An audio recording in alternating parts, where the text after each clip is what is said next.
ইজৰাইলৰ এগৰাকী মহিলা চবৰে মুখে মুখে চৰ্চাত, কিন্তু কিয়? তেওঁৰ সাহসিকতাৰ বাবে প্ৰাণৰক্ষা বহু লোকৰ। ইজৰাইল আৰু হামাছৰ সংঘৰ্ষত অকলে 5জনক ধাৰাসায়ী কৰিলে এইগৰাকী সুন্দৰীয়ে।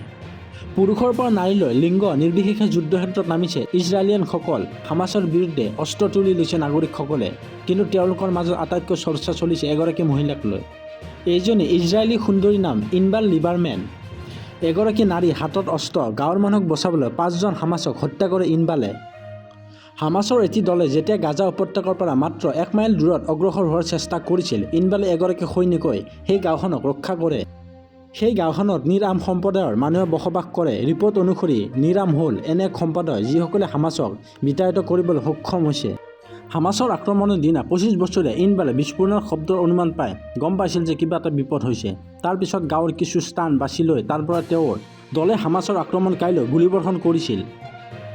গাঁৱৰ কাষলৈ অহা হামাছ যোদ্ধাসকললৈ লক্ষ্য কৰি গুলীচালনা কৰে তেওঁলোকে। লিবাৰমেনে অকলে 5জন হামাছক হত্যা কৰে বুলি জানিব পৰা গৈছে। আন সৈন্যসকলেও মাত্ৰ 4 ঘণ্টাৰ ভিতৰত কমে 20জনক হত্যা কৰে। ইনবালৰ স্বামীও তেওঁৰ সৈতে আছিল। ইনবালে নিজৰ কথা নাভাবি দেশৰ লগতে গাঁওবাসীৰ বাবে নিজে যুদ্ধত নামি সাহসিকতাৰ পৰিচয় দিয়ে।